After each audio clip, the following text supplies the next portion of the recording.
What is up, guys? JayFerGaming here. Welcome to some more F1XL Season 9 race highlights. This is round 6, the Belgian Grand Prix. If you are new to my channel, do remember to hit subscribe.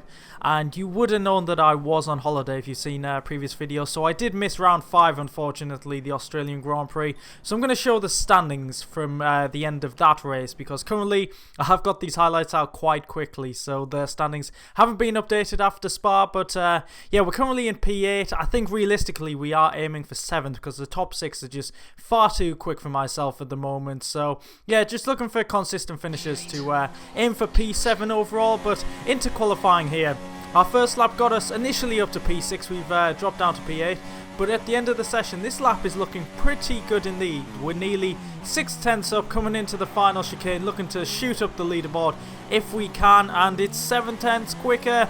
We should make up at least a few positions, and what's it going to be? It's P5.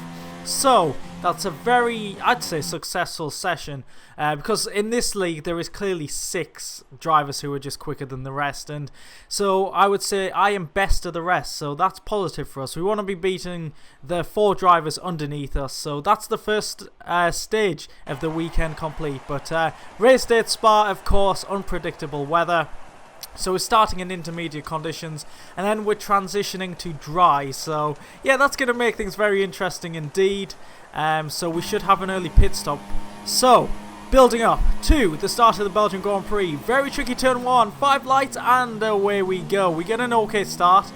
Just going to slot in here, but we nearly lose it on the way to turn 1. I've never done that before. That was really strange. We go a little bit too deep, so we've got cars coming up our inside. Side by side here, Ferrari and the Force India. There's been contact. I don't know if the Force India on the inside squeezed the Ferrari into me, but I got a slight nudge. Luckily I didn't spin out or anything, but yeah, I was on the edge of the track, so there was nothing I could have done there. But we're closing into the group ahead of us, just trying to maximise our straight line speed. I've definitely gone for a straight line speed type of setup, but yeah, it's getting pretty packed ahead of us, 3 wide, so I decided to brake a little bit early here, just trying to pick up any scraps if there's any contact. But my teammates side by side there with King Liam, the championship leader, who's won 4 out of 5 races, pretty dominant, and they're getting incredibly close.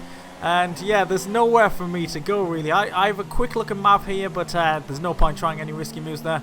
My teammate Nuthead's got nudged a bit wide there. He's side by side with Mav. We're just looking on, and there's been contact. I don't know if my teammates slightly turned in on Mav there, but it's gained us a position, and I don't know if this was lag, but that scared me quite a little bit. But thinking forward, in terms of the rain dying down, for our pit stop, now we're not going to get held up, because realistically I was going to be behind my teammate Nuthead, but now he's quite far back, so he won't get held up at the pit stop. So him getting taken out is a little bit of a positive for us, but of course on the team he'd be the one getting the bigger points. So I was right on the back of Mav. He did seem to be quite slow on this first lap, which I found a big surprise, and I was all over the back of him, diving it up the inside into the bus stop chicane, and we get the position up to P4, so that's worked out quite well. Let's see if we can keep up with the cars ahead. Obviously very tricky into conditions, but the track dried out pretty quickly. It stopped raining now, and Mav is on the back of me. He's clearly quicker than me in the dry. So yeah, getting put under pressure. This was a bit of a difficult lap. Yeah, Inter's on the drying track.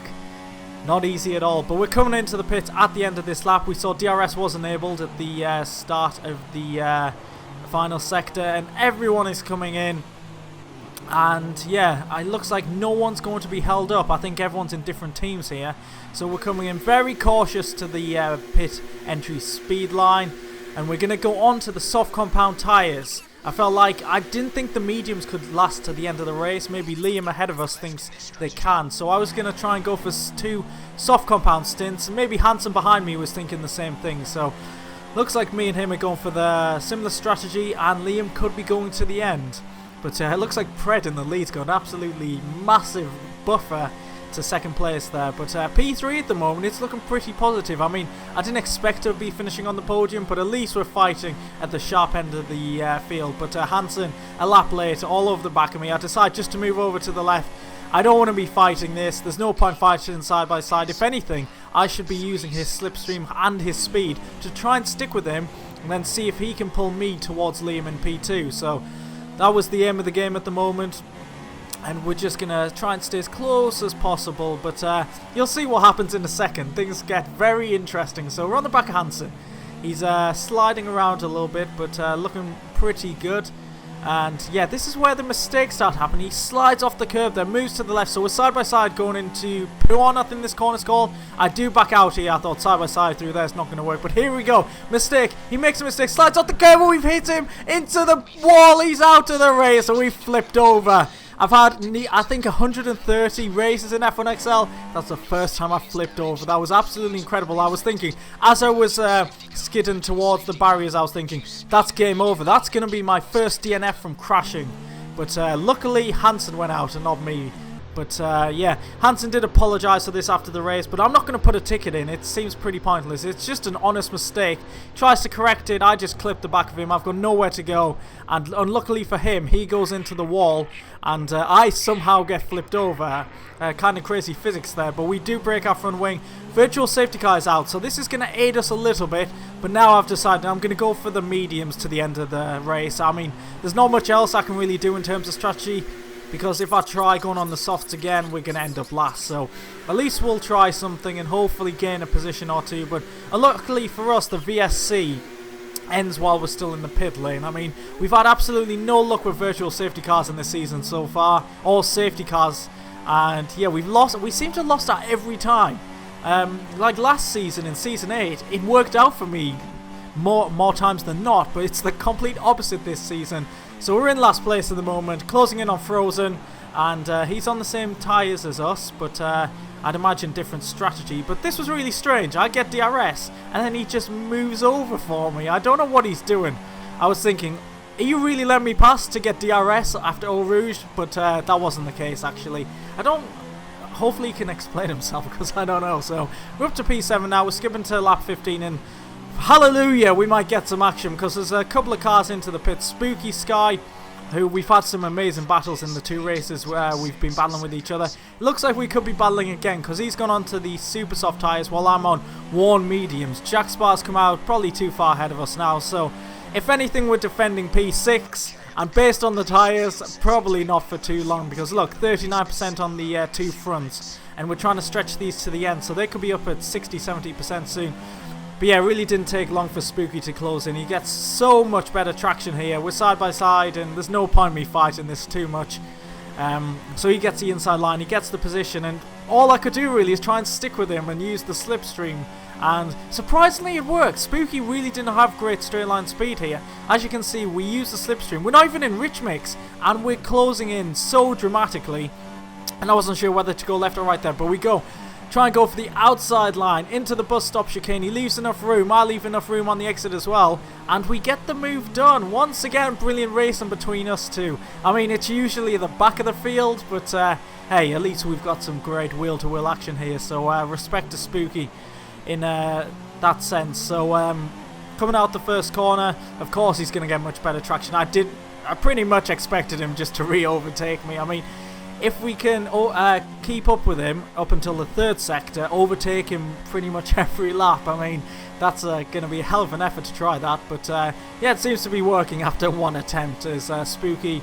Here he goes, he blasts straight past us. He doesn't have great straight line speed, but he has enough, probably in rich mix with slipstream and DRS, simple move. So let's see if we can keep up with him. And it was the same thing again. I stayed just intact to use the slipstream, and again I'm not even using rich mix. I don't know what setup he's gone for, but I don't think it's the best for this track. But we go for pretty much a carbon copy of what happened on the last lap. Side by side once again into the bus stop chicane, and we've got the move done. But I look behind me and I think, where the hell's he gone? I mean, he's pitted a couple of laps ago and he's pit again, which was very strange. I don't know why he's done that. I thought maybe a drive through, but he actually goes onto the soft compound tyres, so maybe a puncture, I don't really know, but that kind of guarantees us 6th place. And at this point I was just cruising home because we're not going to catch up to Jack ahead of us. He's miles ahead. We're pretty safe in 6th. All we need to do is make sure we don't get a puncture or wear out our tyres, so I'll drive him pretty cautiously for the last few laps. Of course we're going to finish with our highest worn tyre at 69%. My driver number, absolutely perfect. We're all mature adults here. Come to the line. It could have been so much more, I think. I think we could have been fighting for P4, possibly with our teammate. Maybe a bit too optimistic, but P6, more solid points for the team. And out of the people who were battling in the driver's standings, only Jack Sparr beat us, so not too bad overall. As I said before, I don't have the final standings for after Spa because these highlights are out pretty quickly, but hopefully next time out in Malaysia we can be more competitive and battle further near the front. So if you have enjoyed these highlights, please do leave a like, subscribe if you haven't already to my channel. If you want to join F1XL, go to f1xl.co.uk. Thanks for watching, guys, and I'll catch you next time out. Goodbye.